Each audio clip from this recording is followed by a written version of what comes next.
There are people. Yeah, I was just thinking that. I don't actually know. Oh, probably. Can you see at the top where there's the little eye?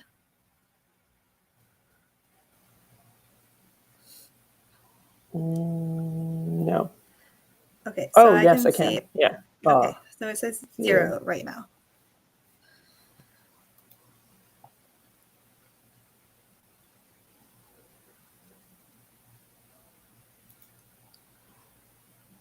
Nice. All right. Did you have GIS people, like when you're working as an engineer, did you do a lot of your own data processing, or did you have GIS sort of on standby helping you out? Both. We had a GIS department, but they were out west, and so they were often busy with stuff out west. Yeah, so like one department of a couple of people. We had a GIS department when I had first started, and we did a lot of GIS work. So a lot of digitizing small towns. Yeah. So for a couple of years, that's what I did. So I used Manifold for that. I don't know if you ever used Manifold. Oh, yeah. Yeah. So that was the program that we used, and that's how I learned GIS. And so that was like grade 12. I did a co-op doing that, and then did that all through university for the summers. Yeah. And then kind of dropped that when I graduated. I went into something else. Oh, Rebecca is in. Nice. So we're still seeing a 0. All right. I'm still seeing it at 0 though. Yeah.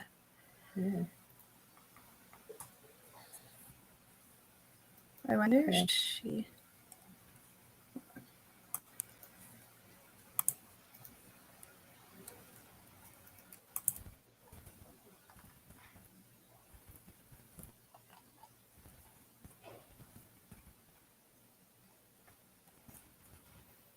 All right. Well, I am seeing that we are streaming. Yeah, here we go. The chat too.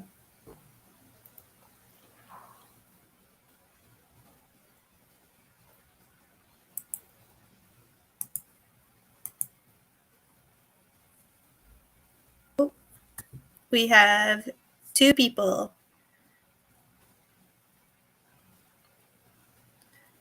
Okay. So I think we're live on LinkedIn.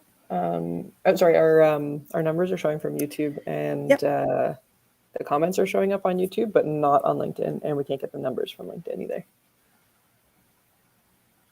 Okay. Unless we're live on LinkedIn at the same time. Another tab.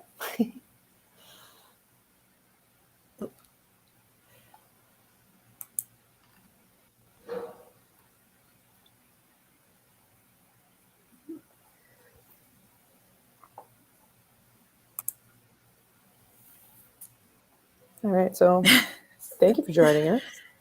This is a good, if anybody's taking a late lunch, that's what we're doing, hanging out. Just before that second or third coffee for some of us. Yeah.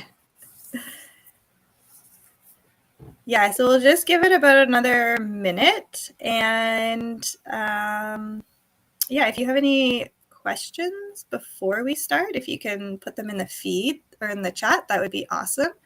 We would love to know where you guys are joining us from, what your background is. So if you want to put that in the chat, we'd love to read that. Oh, there we are. I can see us on LinkedIn.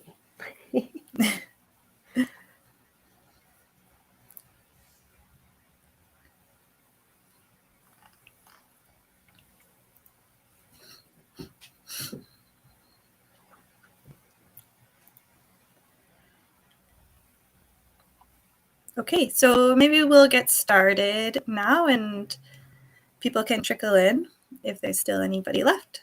So welcome to our session on projections and coordinate systems. So we decided to run this session today because the number one question we get from Equator users is, why doesn't my data line up? And so Yelena and I have both been there.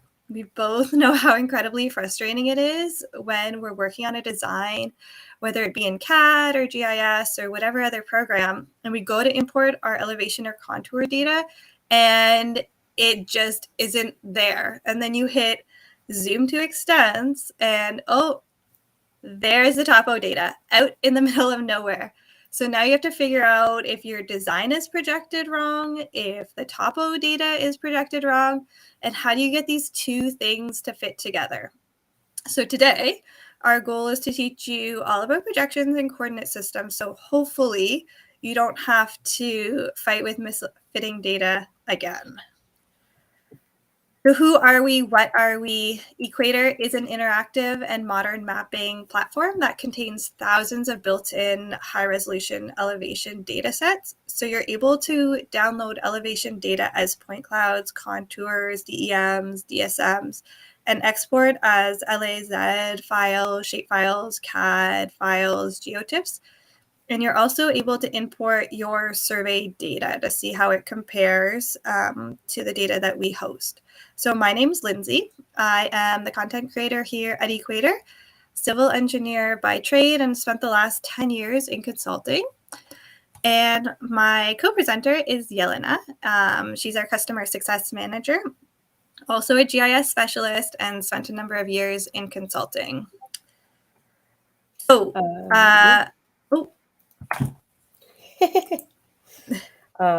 was just going to add a little bit. So I worked as a GIS consultant and then an environmental planner afterwards. So I've sort of been, I faced the data from beginning to end, sort of from sourcing it to using it to figuring out what's wrong with it. Yes.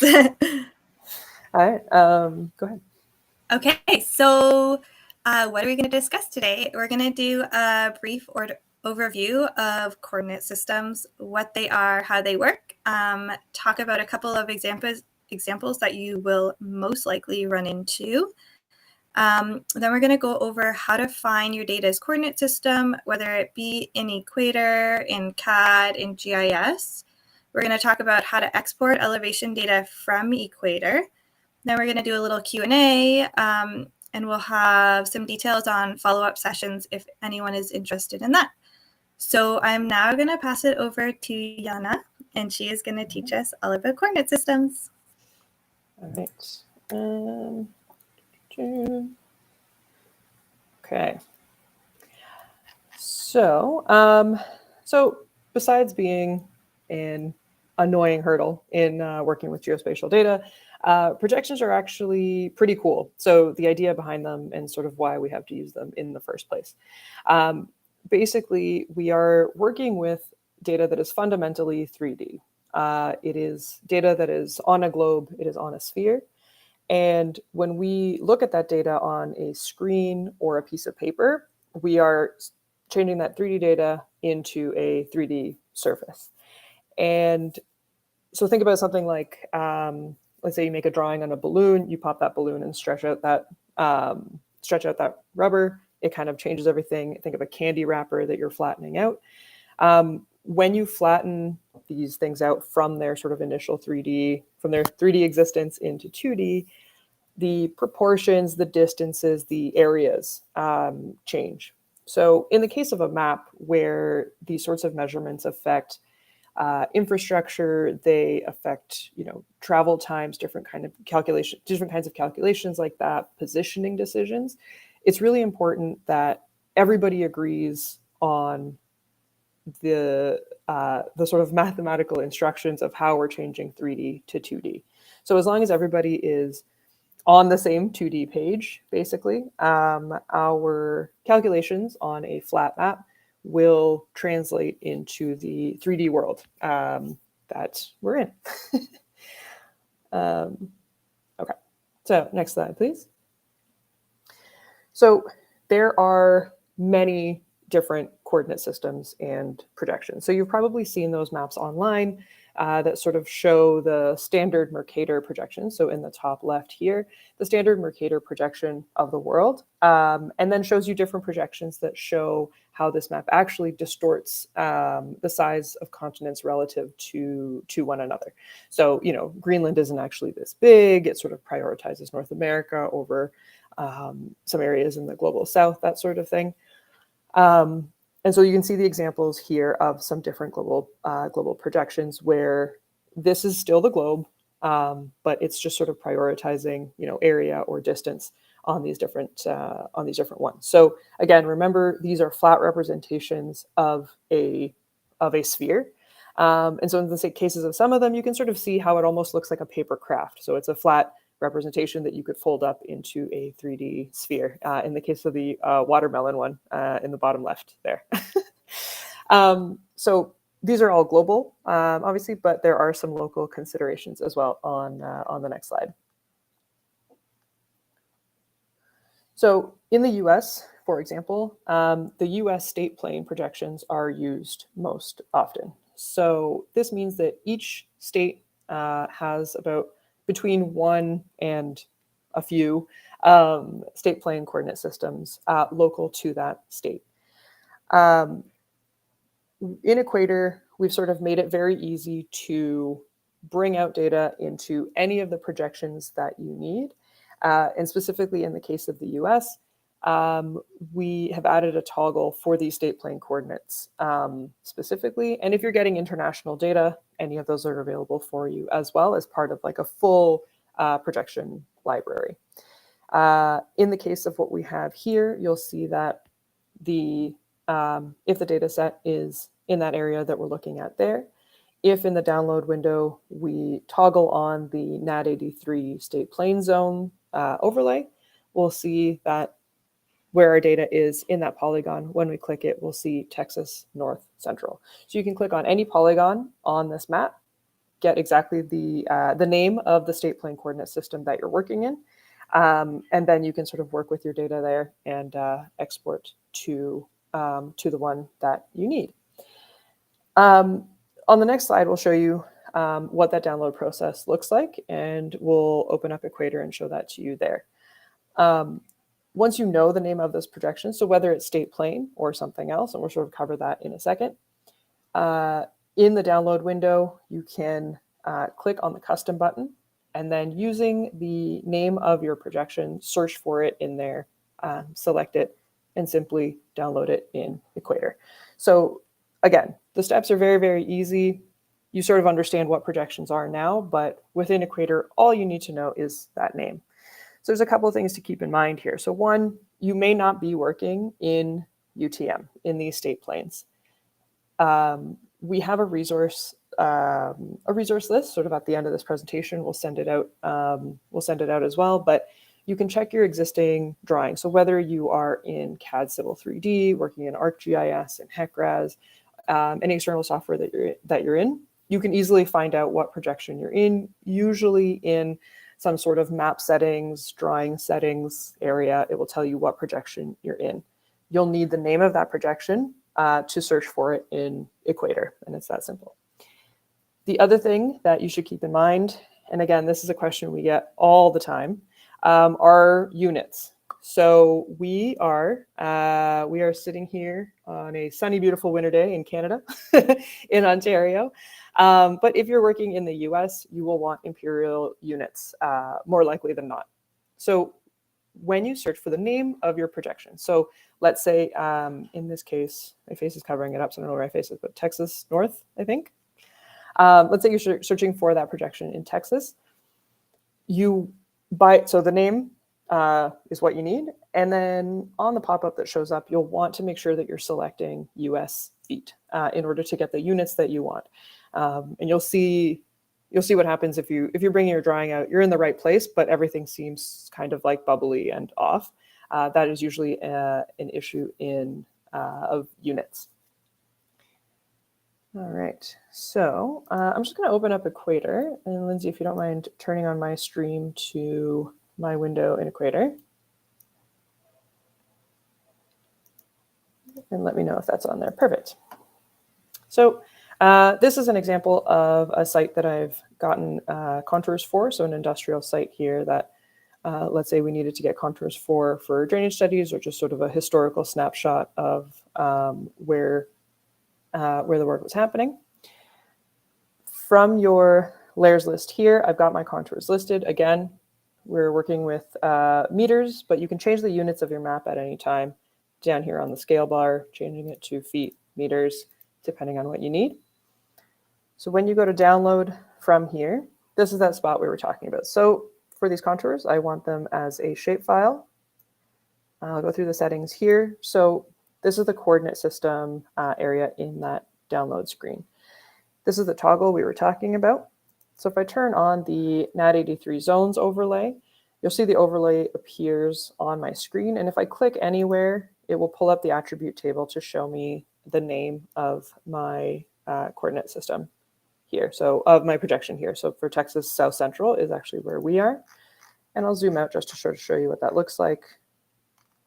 On the whole map, these are the Texas zones here.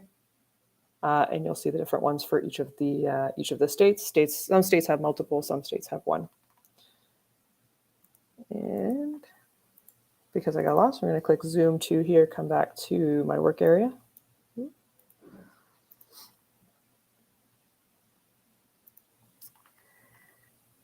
So now if I'm happy with that NAT83 UTM zone, that is an option here. However, this is in metric.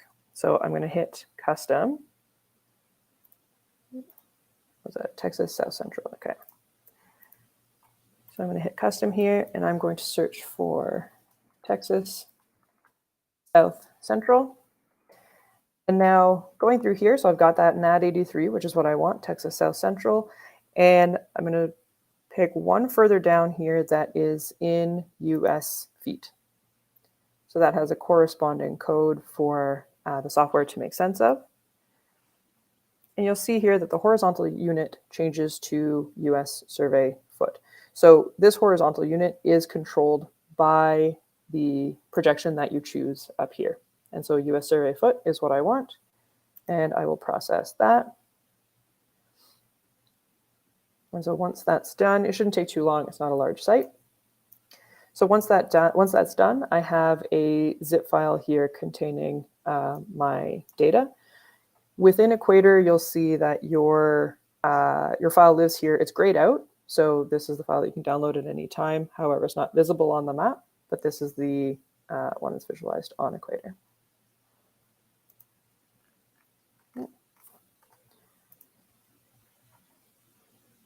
Okay. And so then you can take that zip file and you can drag and drop that into any GIS software. You can open that up into CAD Civil 3D. You can open that up anywhere you need it in your existing drawings.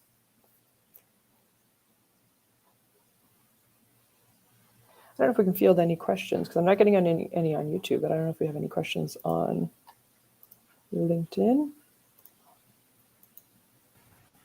Can I just add too, when you download your file, it always comes with a README file. And so if you forget what you downloaded as, the projection you downloaded as, you can always go into that README file and it will show you your projection.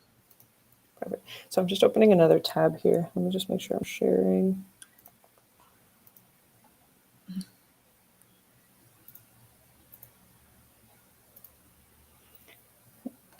So if you open that HTML file, you'll have all of this reference information here. So I downloaded them as a shapefile in 1 meter resolution, and it will tell me the exact coordinate reference system that I asked for. So Texas South Central in feet, in US feet in here. We do get some questions about the vertical coordinate reference system as well. That one is largely standard across, it's sort of federally standard. So it's the standard one in the US and in Canada, and that's in there.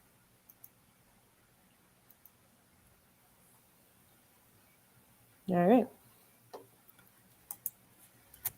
So again, super easy. If you're lucky enough to be using GIS software, it imports really, really well.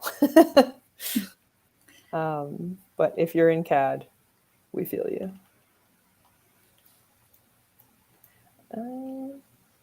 John's asking for a recording. So hopefully you can still hear me, John. I don't know if you're gone yet, but there will be a recording of this video available on YouTube.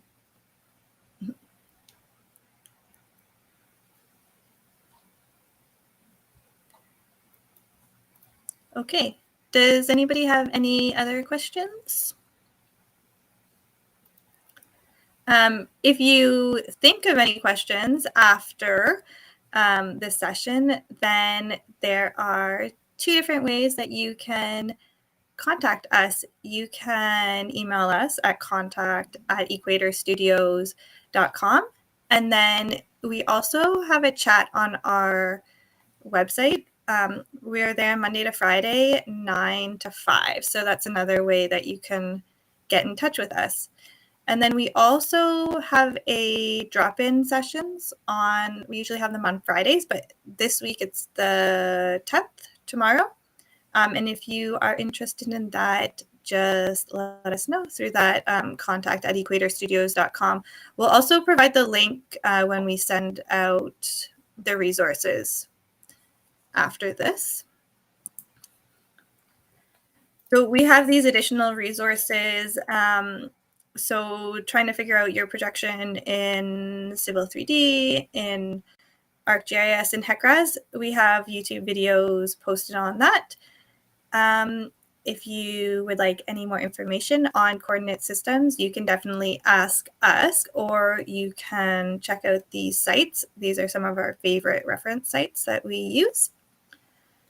And then that is it. So hopefully this answered a couple of your questions about projections and how to get your data to line up. Yeah, and so again, if you have any questions, just feel free to contact us, and we hope you learned something. Thanks for joining us. Thanks for joining us, everyone.